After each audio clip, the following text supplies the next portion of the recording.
All right, book / reading notes from my June 2024 reading of Solo, a Memoir of Hope by Hope Solo. And let's see.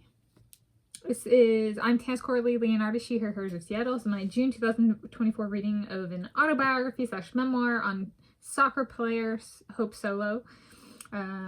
Solo, a Memoir of Hope by Hope Solo with Ann Killion, 2012, HaperCollins First edition, hardcover. I started the book on Friday, 21 June 2024, and finished it today on Thursday, 27 June 2024. So that's 7 days. It was 285 pages, so it was a little over 40 pages, 40 point something pages per day average. So there we go. So barely over 40 pages per day average. And so she's from city of Richland.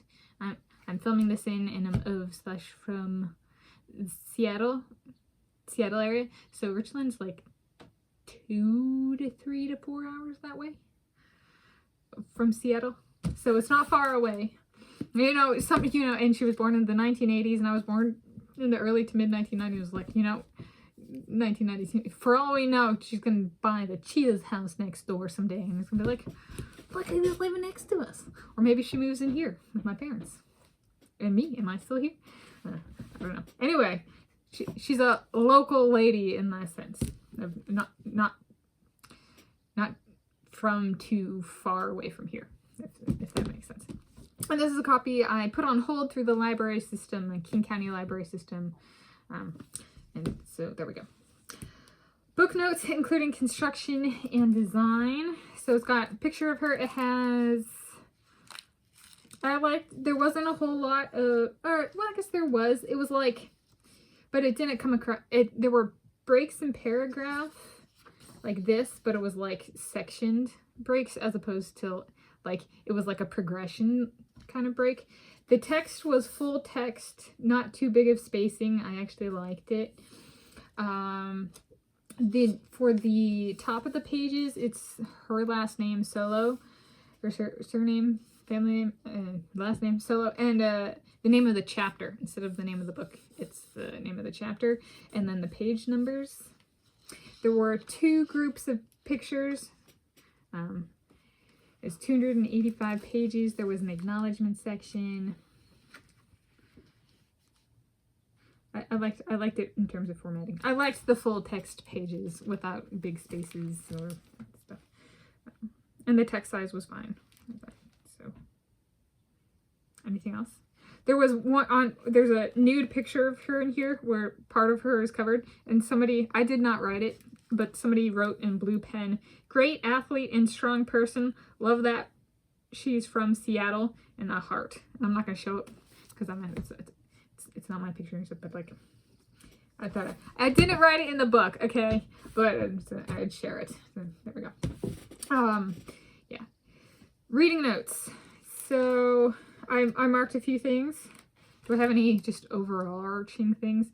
If there's one professional soccer player, female, that makes my autobiography, it would be her and only her.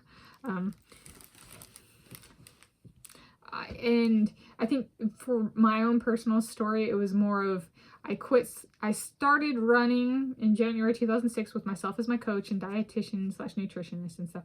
And then my final year of soccer was that autumn soccer season in 2006. And so it was my year of overlap, and I decided to stop soccer after that season. And there was a huge flare up with her where she was being very professional, which was radical at the time. And I was professional in conduct, and I remember hearing about her, and it was like around approximately 2007. And I remember hearing about the situation and kind of being like, as someone who is professional in my own personal conduct, I viewed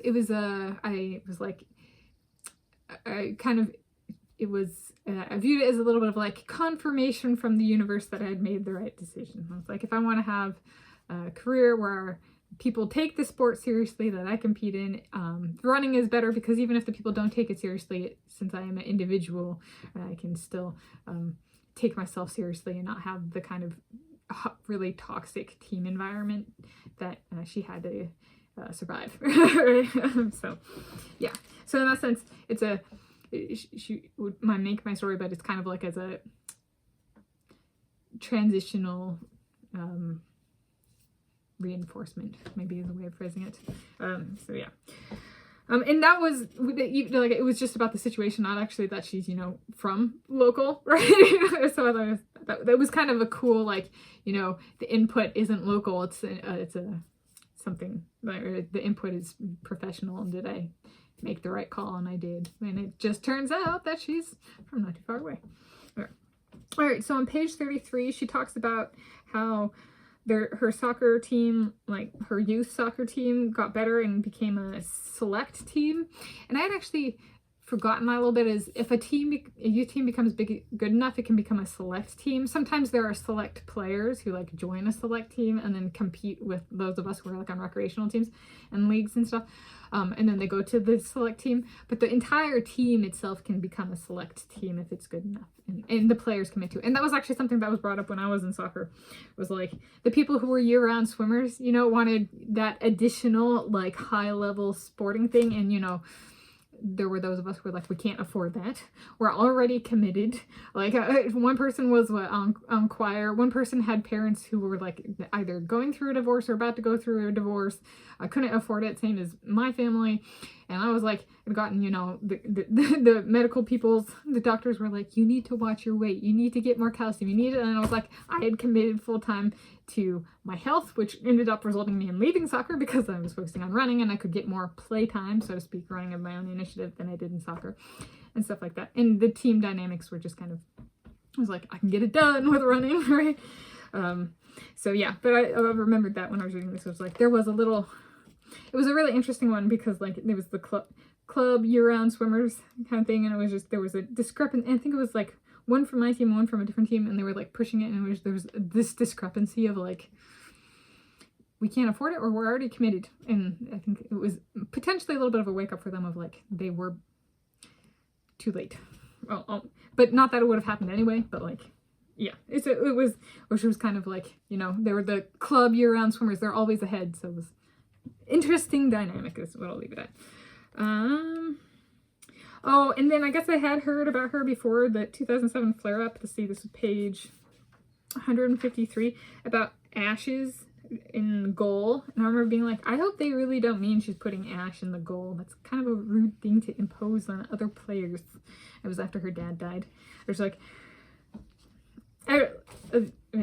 whatever, right? Like there's another team out there and the team switch sides. Like I really, like if it was an urn with ashes in it, that's not so offensive, but like I don't know if I put my dad in the goal. So sorry, I have like a tendon over here that I pulled when I was running. It was swinging my arms weird yesterday.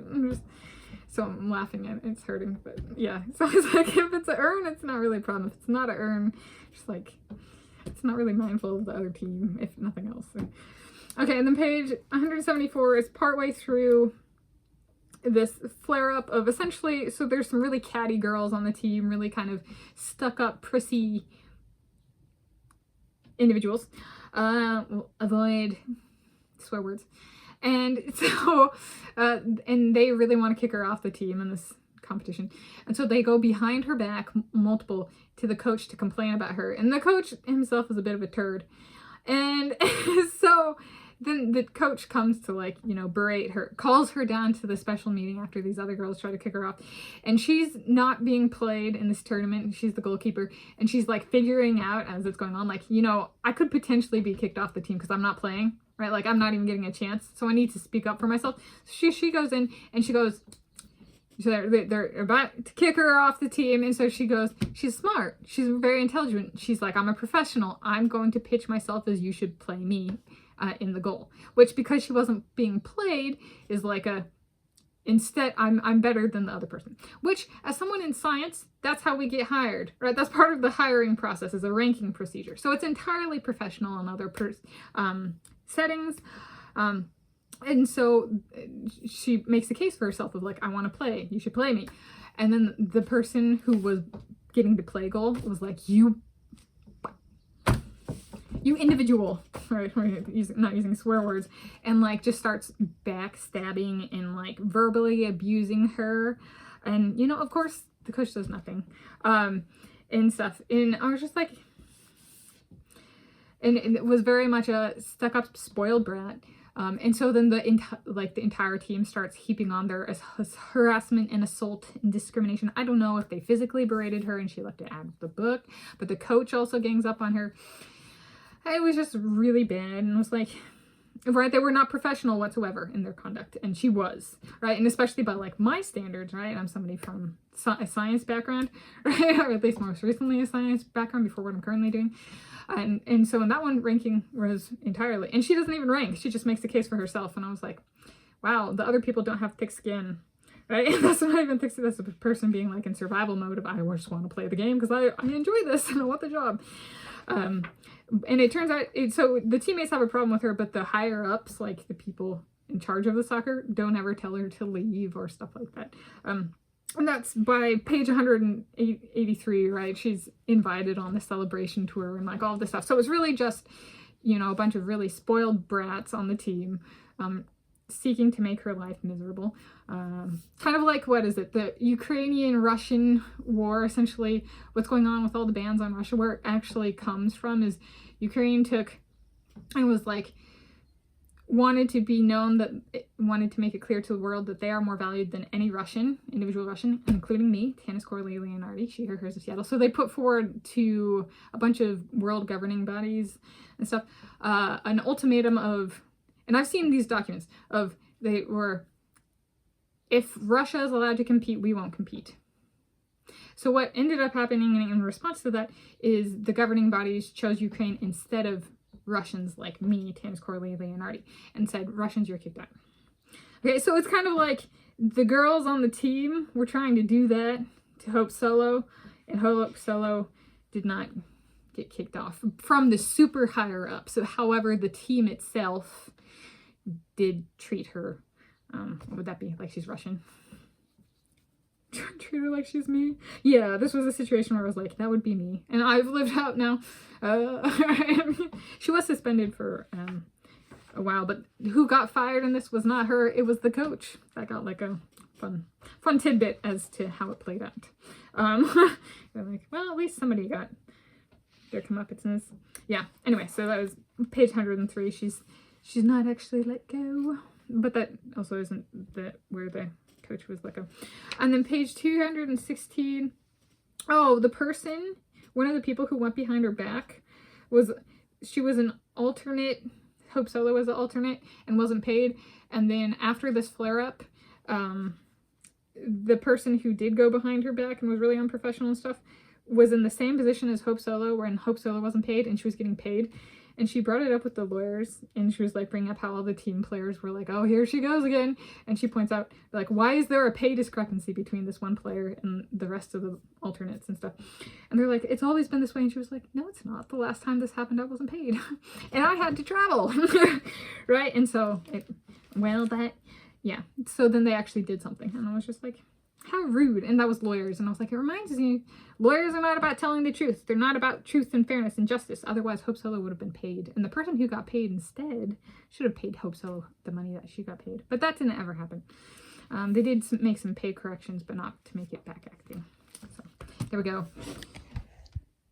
Yeah. In conclusion, good book. 5 out of 5 stars.